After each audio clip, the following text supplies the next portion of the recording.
When reading the Quran, the translators use the terms unbelievers and disbelievers. Will you please clarify the distinction between these two groups of people? Unbelievers are all those who do not believe in Allah and in His Messenger Muhammad. It is used invariably against pagans, Hindus, Buddhists, and animists. This, in reality, includes all members of the human race who are not believers in Allah, the Muhammadan Arabian version of the God of Israel. Disbelievers, on the other hand, are the Jews and Christians who did not and do not accept Muhammad's cult belief system, but who already know the one and only God of Israel and Jesus.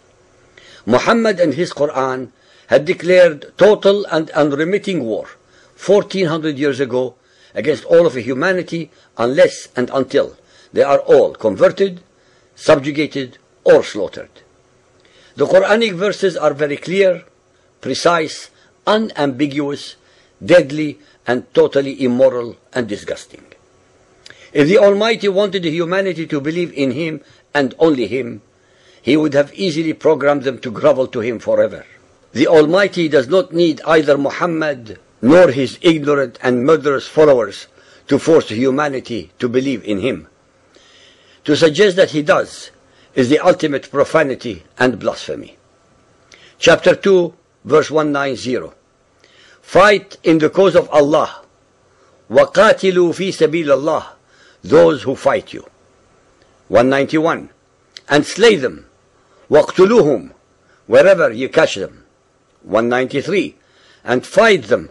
وَقَاتِلُوهُمْ, on until there is no more tumult or oppression. Many Muhammadan scholars do their best to hide the actual message of the Quran of universal subjugation to the will of Allah by misleading people who are ignorant of the Arabic language, of the Quran and Hadith, as well as of the historical record of Muhammad, into believing that these Quranic messages pertained only to the time of Muhammad in his struggle against the pagan Arabs whose beliefs, religion, and traditions he was insulting, denigrating, and attacking. This is, of course, an incredible and demonstrable lie, since his followers conquered, subjugated, slaughtered, and enslaved millions of people on 3 continents who never heard of Arabs or had any aggression against them. Therefore, slaughtering the unbelievers is not restricted to the pagan Arabs, but to all those who do not believe in the message of Muhammad.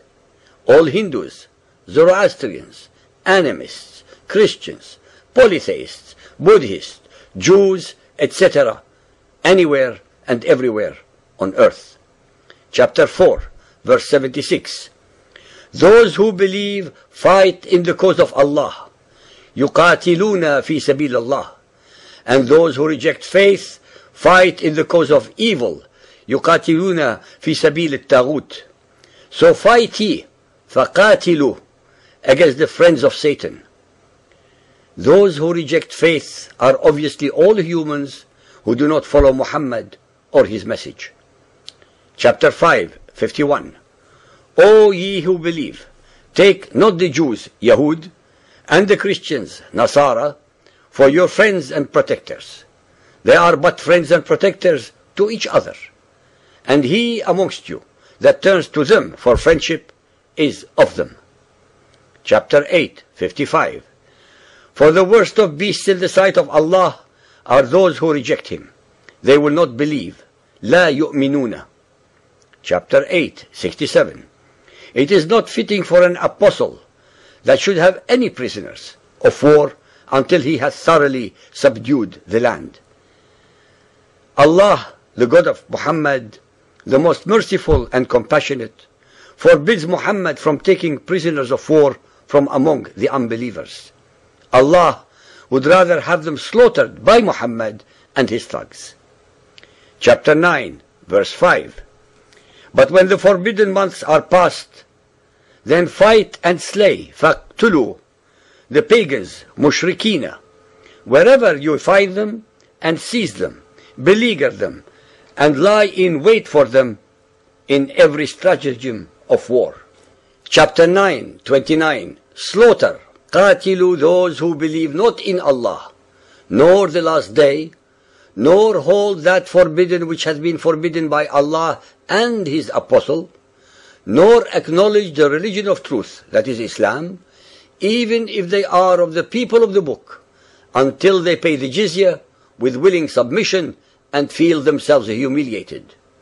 Al-Tabari, chapter 986, explains, do not seduce the Jews or Christians, for incumbent on them is to pay the jizya, protection tax. The Muhammadan conquerors needed to levy taxes on their victims and did not want them to convert and hence be absorbed. Chapter 9, verse 30. The Jews call Uzair a son of Allah, and the Christians call Christ the son of Allah. That is a saying from their own mouths. In this, they but imitate what the unbelievers, الَّذِينَ كَفَرُوا, of old used to say. Allah's curse be on them, how they are deluded away from the truth. Chapter 9, 73. O Prophet, strive hard, jahid, against the unbelievers, al-kufara, and the hypocrites, munafiqeen, and be firm against them. Their abode is hell, an evil refuge indeed. Chapter 47, verse 4. Therefore, when you meet the unbelievers, الَّذِينَ كَفَرُوا, smite at their necks. Chapter 71, 26. And Noah said, O my Lord, leave not of the unbelievers, kafirina, a single one on earth. Ladies and gentlemen who are listening, be aware that there is not a single verse in the whole of the Quran that prescribes mercy towards the unbelievers. Chapter 72, verse 15. But those who swerve, unbelievers, they are but fuel for hellfire. There are of course many more of such evil, blood-curdling, hate-mongering and war-mongering verses, if the reader has the stomach to look for them, especially in the Total War section of our website. The Quran is not a holy book. The Quran is a roadmap to total war. The Quran is Muhammad's early version of Hitler's Mein Kampf.